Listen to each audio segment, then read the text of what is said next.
Jesus, e Jesus bebeu esse cálice da ira de Deus, porque quando Jesus estava ali na cruz, o momento mais difícil que Jesus sofreu na cruz não foi o sofrimento interno, não foi os açoites.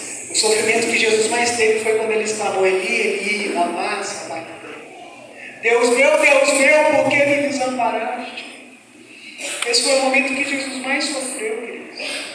Aí você me pergunta: mas ele tomou chicotada, ele tomou cuspe, ele foi escarnecido, e você está me falando que quando Deus o abandonou foi a hora que ele mais sofreu? E meus queridos, a hora que Deus virou as costas para Jesus, porque ele derramou sua ira sobre Jesus, e todos os pecados que a humanidade já cometeu, está cometendo e há de cometer, estava sobre ele naquela cruz.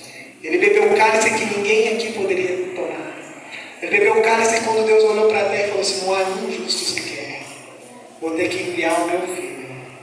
E Jesus tomou o cálice da ira de Deus, e a ira de Deus foi o que nos salvou. Sem a ira de Deus para pregar Jesus na cruz, nós não poderíamos ser salvos. Então existe um juízo sobre o pecado ira Deus, o pecado deixa Deus irado. E o salmista fala isso não é uma, nem duas, nem três vezes. Se você é uma pessoa que lê a Bíblia, que você discerne a Bíblia, talvez você leu isso e deixou passar batido várias vezes. Mas quando você lê a Bíblia, você já sabe o final da história. Quando eles estavam vivendo lá, eles não sabiam, né? Hoje, quando você está lendo o Antigo Testamento, você já sabe o que vai acontecer lá na frente. Você já tem spoiler, né? Então você vê, às vezes fala assim: mas Deus do Antigo Testamento, já ouviu muita gente falar isso. O Deus do Antigo Testamento era mau, né? Agora o Deus do Novo é bonzinho, né? Mas a Bíblia fala que Deus é o mesmo ontem, hoje e para todo sempre. Então aquele mesmo Deus que fez todas aquelas coisas que você lê aqui na Bíblia, eu estou falando a verdade para vocês, queridos. Eu estou expondo a Bíblia verdadeiramente aqui para vocês. É o mesmo que está no Novo Testamento, foi o mesmo que entregou o seu próprio Filho para morrer na cruz por nós. E Ele fez isso por amor também. Ele fez isso por amor também. E Ele é misericordioso e gracioso a ponto de dar o seu próprio Filho para nós estarmos aqui hoje adorando a Ele como nós adoramos. Você ergueu suas mãos e agradeceu a Deus hoje aqui por estar aqui. E é esse mesmo Deus que é um Deus que se ira, mas Ele se ira contra o pecado. Então todas as vezes que nós pecamos, querido, todas as vezes que nós entristecemos a Deus, nós estamos crucificando a Jesus. Nós estamos realizando o que aquelas pessoas lá naquela época fizeram com Ele. Então nós precisamos entender que há um juízo, e esse é o cálice de Deus.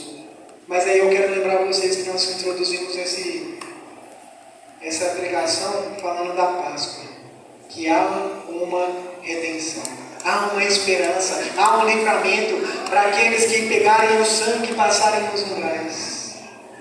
Eu quero que você entenda que o sangue era passado na porta. A porta é aquilo que é de acesso a uma casa.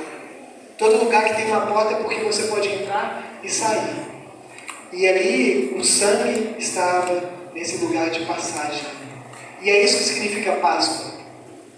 Se você pegar o hebraico, o nome Páscoa vem de passagem. Só que que passagem que é essa?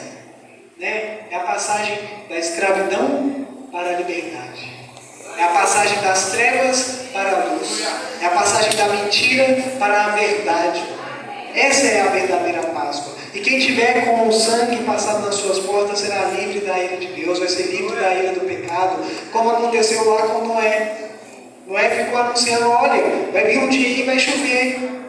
E o pessoal ignorou ele, mas quem entrou na arca foi livre. Havia uma libertação naquela época, havia um anúncio de livramento, havia um anúncio de redenção para quem ouvisse e obedecesse a palavra de Deus. E eu poderia ser judeu naquela época da Páscoa, que aconteceu no Egito, e eu ouvi a palavra de Deus para imolar o cordeiro, para passar o sangue, e depois comer o cordeiro. Eu vou entrar nessa parte também, mas eu poderia não ter feito. Eu poderia estar num culto, e alguém falando: olha, vai vir aí o juízo de Deus, vai passar aqui o anjo da morte e vai levar os primogênitos, mas aqueles que não passarem, né? Quem passar o sangue nos umbrais vai ser livre, o primogênito vai ficar vivo. Mas eu poderia estar lá ouvindo isso e chegar em casa e pensar: bobagem, não vou fazer isso não. Ou até mesmo acreditar e não falar assim: amanhã eu faço, e passar. Então, o que eu estou querendo dizer aqui? Existe uma primícia para aqueles que obedecerem, para aqueles que forem fiéis à palavra de Deus, aqueles que entenderem e aceitarem Jesus, que é a verdadeira Páscoa, aquele que morreu pelos nossos pecados. Se você tiver oportunidade,